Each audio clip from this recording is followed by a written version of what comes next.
धृतराष्ट्र, पांडु तथा विदुर का कहानी आज हम लोग सुनेंगे। सत्यवती के चित्रांगद और विचित्रवीर्य नाम के दो पुत्र हुए। शांतनु का स्वर्गवास चित्रांगद और विचित्रवीर्य के बाल्यकाल में ही हो गया था, इसीलिए उनका बड़े होने पर उन्हें राजगद्दी बिठा दिया। लेकिन कुछ ही काल में गंधर्व से युद्ध करते हुए चित्रांगद मारा गया। इस पर भीष्म ने उन्हें अनुज विचित्रवीर्य को राज्य सौंप दिया। अब भीष्म को विचित्रवीर्य के विवाह का चिंता हुई। उन्हीं दिनों काशीराज के 3 कन्या अंबिका और अंबालिका का स्वयंवर होने वाला था। उनके स्वयंवर में जाकर अकेले ही भीष्म ने वहां आए समस्त राजाओं को परास्त कर दिया और तीनों कन्याओं का हरण करके हस्तिनापुर ले आए। बड़ी कन्या अंबा ने भीष्म को बताया कि वह अपना तन मन राजा शैल्व को अर्पित कर चुकी है। उसकी बात सुनकर भीष्म ने उसे राजा शैल्व के पास भिजवा दिया और अंबिका और अंबालिका का विवाह विचित्रवीर्य के साथ करवा दिया।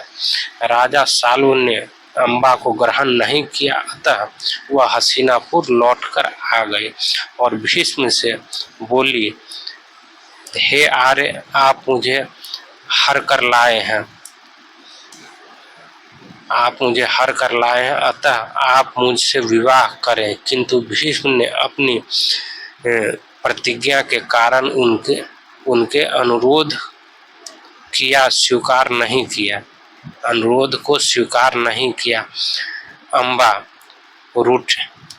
रुष्ट होकर परशुराम के पास गई और उनसे अपनी व्याख्या सुनाकर सहायता मांगी। परशुराम ने अंबा से कहा, हे देवी, आप चिंता न करें, मैं अपना विवाह भीष्म के साथ करवाऊंगा।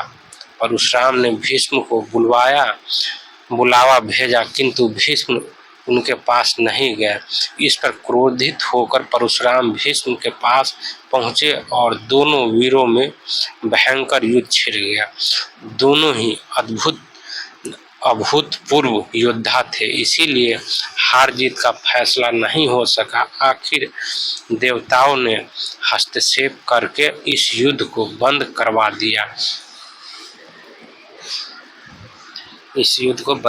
दिया। अंबा निराश होकर वन में तपस्या करने चली गई। विचित्रवीर्य अपने दोनों रानियों के साथ भोग विलास में रत हो गए, किंतु दोनों ही रानियों से उनकी कोई संतान नहीं हुई और वे क्षय रोग से पीड़ित होकर मृत्यु के प्राप्त हो गए। अब कुलनाश होने के भय से माता सत्यवती ने एक दिन भीष्म से कहा, पुत्र, इस वंश को नष्ट होने से बचाने के लिए मेरी आज्ञा है कि तुम इन दोनों रानियों से पुत्र उत्पन्न करो। माता की बात सुनकर भीष्म ने कहा, माता, मैं अपनी प्रतिज्ञा किसी भी स्थिति में भंग नहीं कर सकता। यह सुनकर माता सत्यवती को अत्यंत दुख हुआ। अचानक उन्हें अपने पुत्र वेदव्यास का स्मरण हो आया। स्मरण करते ही वेदव्यास वहां उपस्थित हो गए।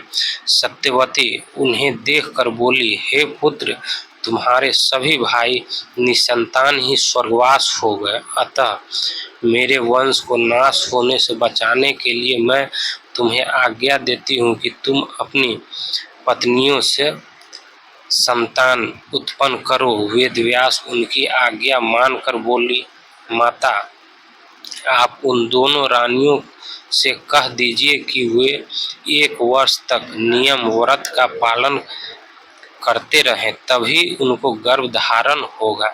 1 वर्ष व्यतीत हो जाने पर वेदव्यास सबसे पहले बड़ी रानी अंबिका के पास गए। अंबिका ने उनके तेज से डरकर अपने नेत्र बंद कर लिए। वेदव्यास लौटकर माता से बोला, माता, अंबिका का बड़ा तेजस्वी पुत्र होगा, लेकिन किंतु नेत्र बंद करने के दोष के कारण वह अंधा होगा। सत्यवती को यह सुनकर अत्यंत दुख हुआ और उन्होंने वेदव्यास को छोटी रानी अंबालिका के पास भेजा। अंबालिका वेदव्यास को देखकर भय से पीली पड़ गई। उनके कच्छ से लौटने पर वेदव्यास ने सत्यवती से कहा, माता, अंबिका के गर्भ से पांडु रोग से ग्रसित पुत्र होगा। इससे माता सत्यवती को और भी दुख हुआ और उन्होंने बड़ी रानी अंबालिका को पुनः वेदव्यास के पास जाने का आदेश दिया। इस बार बड़ी रानी ने स्वयं न जाकर अपनी दासी को वेदव्यास के पास भेज दिया। दासी ने आनंद पूर्वक वेदव्यास से भोग कराया। इस बार वेदव्यास ने माता सत्यवती के पास आकर कहा, माते, इस दासी के गर्भ से वेदांत में प्रांगत अत्यंत नीतिवान पुत्र उत्पन्न होगा। इतना कहकर वेदव्यास तपस्या करने चले गए। समय आने पर अंबिका के गर्भ से